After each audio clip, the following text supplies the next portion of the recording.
Assalamualaikum warahmatullahi wabarakatuh. Perkenalkan, nama saya Wahyu Triwidiantoro, pendamping sosial PKH Kecamatan Waibungur, Kabupaten Lampung Timur. Pada kesempatan kali ini saya akan menampilkan sebuah video yaitu mengenai resume modul 2 pengelolaan keuangan dan perencanaan usaha sesi 6 langkah ketiga, yaitu memilih tempat meminjam. Selamat menonton dan menyaksikan. Ya, baik ibu-ibu, untuk selanjutnya kita masuk ke materi yaitu memilih tempat meminjam. Tapi sebelumnya saya minta tolong untuk ibu-ibu sekalian untuk melakukan tepuk mantul ya Bu ya, biar tambah semangat pembelajaran P2K2 hari ini, biar nggak pada ngantuk, terutama yang belakang-belakang seperti itu ya Bu ya. Nanti Bapak pimpin, ibu-ibu tinggal mengikuti ya Bu ya. Siap Bu? Nah, kalau siap kita mulai saja ya Bu ya. Saya hitung 1, 2, 3. Tepuk mantul. Mantul, mantul. Mantul, mantul. Mantap betul. Kurang kompak Bu. Nyatanya ada yang beberapa belum kompak, yang belakang-belakang Bu. Supaya kompak kita ulangi lagi ya Bu ya. Siap Bu? Nah, kalau siap kita mulai. Tepuk mantul. Mantul, mantul. Mantul, mantul. Mantap betul. Nah, terima kasih buat ibu-ibu semuanya. Kita sebelumnya sudah membahas ya Bu ya, bahwasanya kita dalam berhutang itu boleh saja Bu ya. Cuman saya sarankan ya Bu ya, dalam memilih pinjaman itu harus berhati-hati Bu. Karena ada banyak sekali Bu perorangan ataupun lembaga yang menawarkan pinjaman Bu. Karena setiap tempat yang menawarkan pinjaman itu Bu, itu ada kekurangan dan ada kelebihannya seperti itu. Karena yang kita mau itu pasti pengen meminjam itu tempatnya adalah tempat yang baik, gitu pula kan Bu. Nah seperti itu. Nah kebetulan ini Bapak bawa flip chart ya Bu ya, di depan Bu, kelihatan Bu.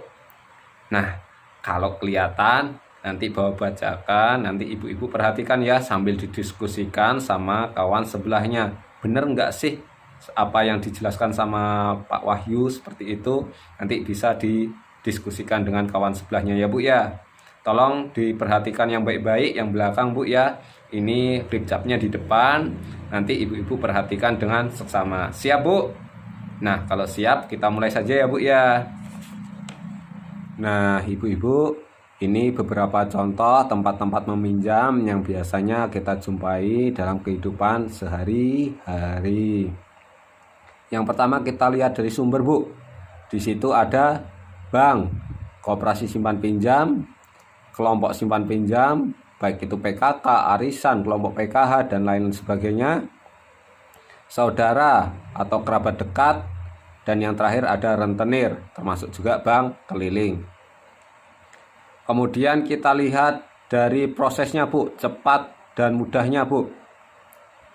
Bank rumit ya karena harus mengisi formulir, melampirkan dokumen dan prosesnya pun lebih ketat.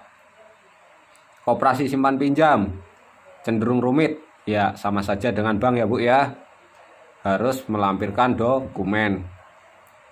Kelompok simpan pinjam mudah Bu, selama ada uang kas yang tersedia.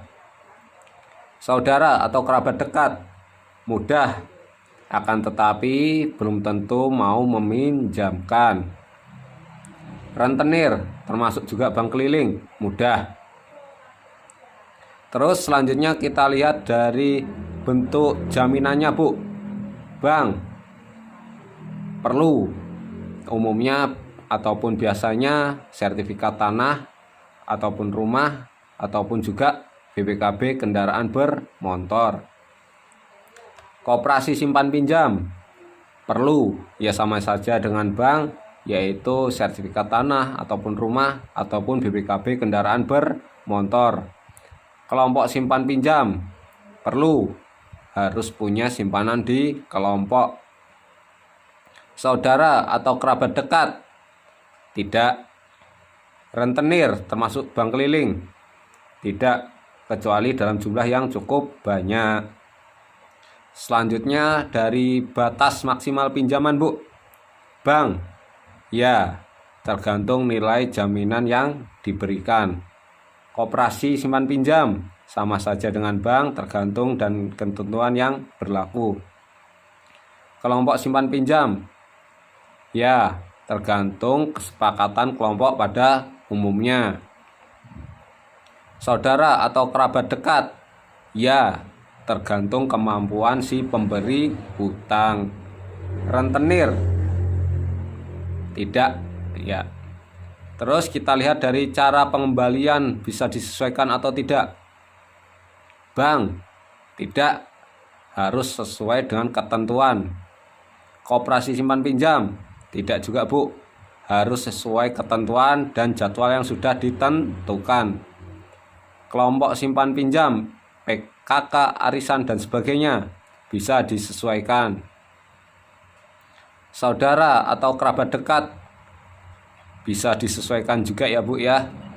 Terus selanjutnya rentenir, tidak, harus sesuai dengan ketentuan ataupun jadwal yang sudah ditentukan. Selanjutnya kita lihat dari bunga atau total pengembalian yang tinggi, Bu. Ini yang perlu dipahami, Bu. Bank cenderung tinggi karena sesuai bunga yang ditetapkan ya, Bu, ya. Koperasi simpan pinjam, ini, Bu, cenderung tinggi juga, Bu. Kelompok simpan pinjam, ini cenderung rendah sesuai kesepakatan anggota kelompok ya, Bu, ya. Saudara ataupun kerabat dekat cenderung rendah, Bu, ya, tidak berbunga. Ucapan terima kasih pun saja sudah cukup. Rentenir, Bu, tinggi sekali, sangat memberatkan, waspada, tidak mampu melunasinya ya, Bu, ya.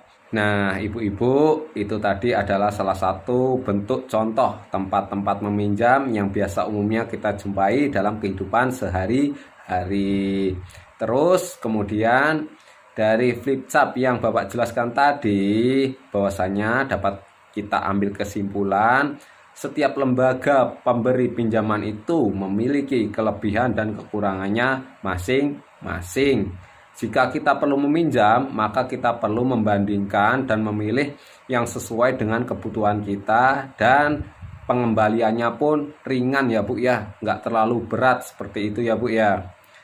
Terus kemudian ini Bapak punya sebuah film ya, Bu, ya. Akan tetapi film ini juga ada di buku pintar halaman 60. Cuman ibu-ibu fokus saja ke filmnya. Kalau semisal mau baca-baca nanti di rumah saja ya, Bu, ya, halaman 60 sama saja bentuk filmnya. Nanti dicermati, dipahami, dan pelajaran apa yang bisa diambil dari film tersebut. Siap, Bu? Nah, kalau siap nanti Bapak putar, Ibu pahami. Oke, siap?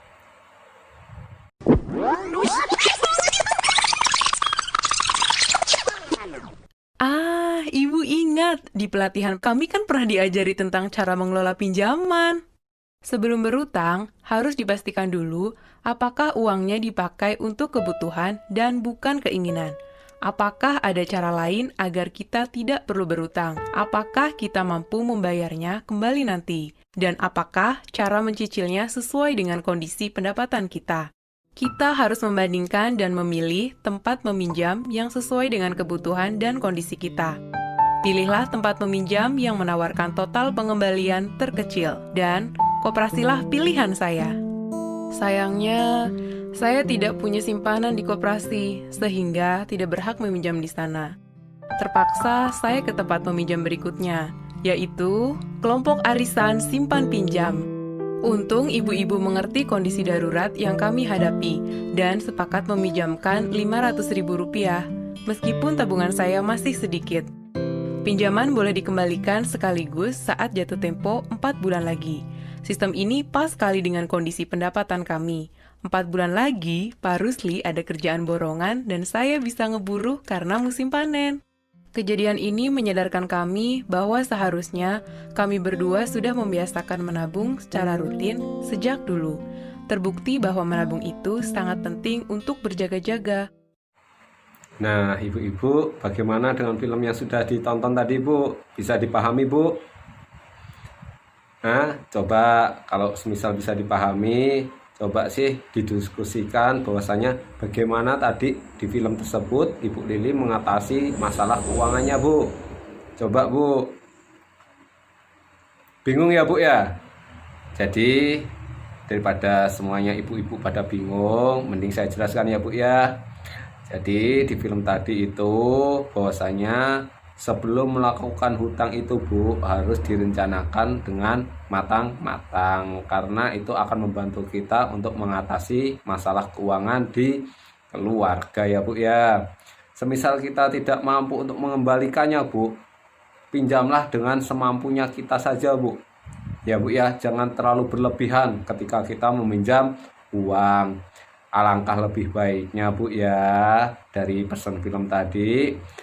Jadi lebih baik kita selalu memiliki tabungan untuk selalu berjaga-jaga untuk memenuhi kebutuhan yang sifatnya itu mendesak ya, Bu ya. Jadi tabungan itu nggak harus banyak, Bu, sedikit demi sedikit, akan tetapi rutin seperti itu. Ketimbang kita harus meminjam, kita biasakan untuk menabung terlebih dahulu ya, Bu ya. Paham, Bu? Nah, kalau paham, saya ucapkan terima kasih untuk masalah pembahasan memilih tempat meminjam. Ya, demikian. Itu tadi adalah video dari saya mengenai modul 2 pengelolaan keuangan dan perencanaan usaha sesi ke-6 langkah ketiga, memilih tempat meminjam. Apabila dalam penyampaian materi ataupun dalam pembuatan video ada tutur kata yang kurang tepat ataupun kurang sopan, saya pribadi, Wahyu Triwidiantoro, memohon maaf yang sebesar-besarnya. Saya akhiri, billahi sabil haq. Wassalamualaikum warahmatullahi wabarakatuh. Untuk